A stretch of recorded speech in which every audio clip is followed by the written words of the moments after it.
So we've all seen the awesome new enhancements in ACC version 1.8 now. Great updates to graphics, tire model, and so on. One thing I just wanted to show you guys here is some changes to how custom liveries worked, which has caught a few people out. So I've done some digging around and we'll just share what I've found with you. Um, the guys at Kunos have always said custom liveries are unsupported, so these changes can catch us out. So yeah, let's take a look at how this works. So I'm not going to go over how to actually generate custom liveries. I think there's some great videos like the ones from Bunatics that go over that. So I'm going to assume you know how to make a custom livery or knew how to previously. So let's take a look at what's changed. So in our Assetto Corsa customs folder, the two folders we're interested in are cars and liveries. And as always, there's a JSON file that defines the car. And then in liveries, there's subfolders here which contain PNG file or files, sponsors here, and decals. Sometimes a livery will just use one, sometimes it will use two, it's up to you. And in these JSON files which define the finish. So let's have a look at a custom livery now. So let me go into single player and I'm going to pick this car.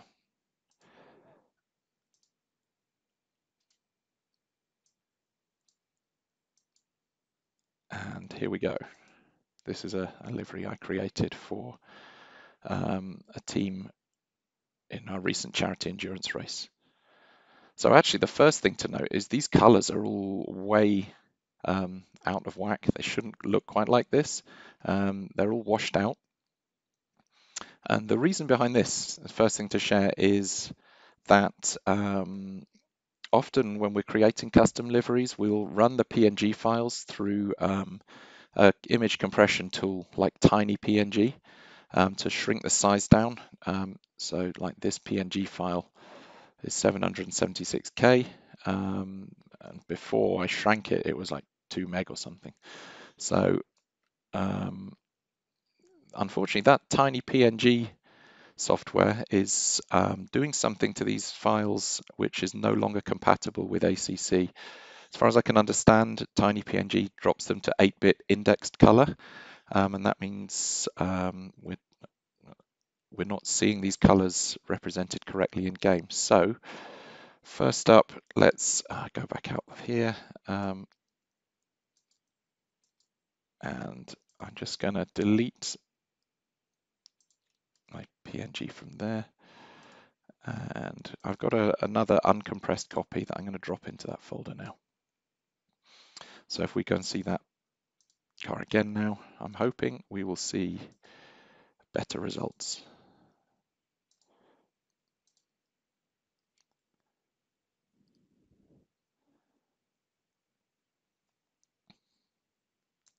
Yes, there we go. So the reds are redder, nothing's washed out, the colors are right here now.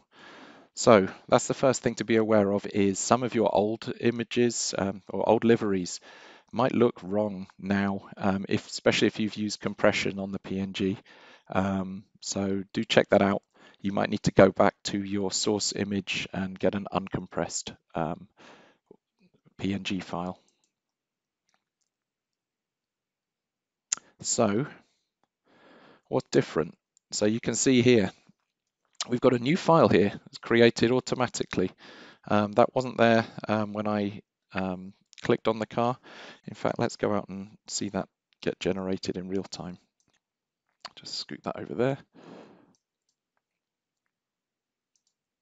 Go back. So I can delete this. This is a DDS file, which is the actual texture that's used in the 3D engine in the game that's applied to your car. So let's delete this guy. And we'll go in again. So keep an eye on that folder. As soon as I pick the BMW and choose my custom livery, you'll notice quite a long wait, several seconds. That never happened before. and you'll see this DDS file, sponsors_0, is created there. So that DDS file is actually what we're seeing on screen. These were always, DDS files were always used before, as I understood it, in ACC, but they were kind of written on the fly internally in memory, so we never actually saw a DDS file. So if I just go out on track in a practice session, watch this folder again, and you'll see a second DDS file created. And what this is that the game uses two different resolutions of DDS file.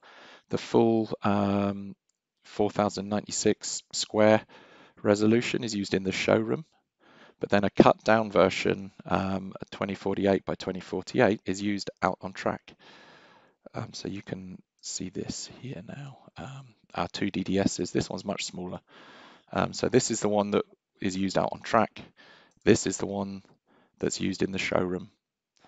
They always have these names, sponsors_0 and 1, or if you had a decals PNG, then they'd be decals_0 and 1.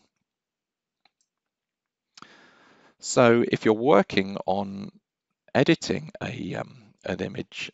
editing a custom livery, one thing to note is these DDS files, they're derived from the PNG, but they don't get updated automatically.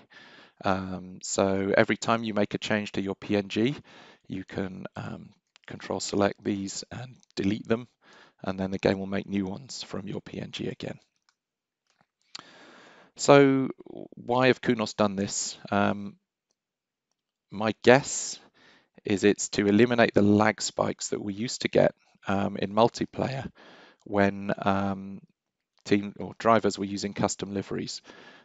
What happened previously was if I'm out on track in a practice session and I've got other drivers' custom liveries installed, what would happen is if one of those drivers joined the session while I'm driving, and then the game would create these DDS files in memory on the fly. And every time that person joined, we'd always have to recreate that DDS in memory. And that generated a lag spike for everyone if they had those custom liveries installed when that new driver joined the track. So in a practice session, it probably doesn't matter that much, but it's got the potential to ruin your quali lap or put you in a wall, or if you're in a race, actually, especially long endurance races, if a team has a disconnect and wants to rejoin, then again, everyone else out on track who's using their custom livery, or I say using, has their custom livery installed, would get that lag spike. So we always, in our club, RWB International, had rules about livery sizes, file sizes for these PNG files. So we had a pretty tight restriction. So the good thing is now in version 1.8 onwards, providing this _1 DDS has already been created, you don't get a lag spike when another driver joins. If you've got the DDS for their livery on your machine in this livery subfolder, then there's no lag spike. We've been testing this with a few different liveries. We ran some tests both with and without these DDS files. So what we can do now is, as part of our livery sharing setup we've got in our racing club, is we ask the drivers to include the DDS file, just the smaller ones that are used on track, not these big ones from the showroom. But if they include those in their livery package, then we do not get lag spikes anymore when other drivers are joining the track. And consequently, it means we can drop the restrictions we used to have on file sizes for our PNG files. So all in all, it's a positive change. It makes custom liveries a little more time consuming to generate, and we've got to be aware of the issues around the DDS files. But this is good news for those leagues running custom liveries. So give it a try. Let me know if you've got any comments or share any feedback. Thanks for your time.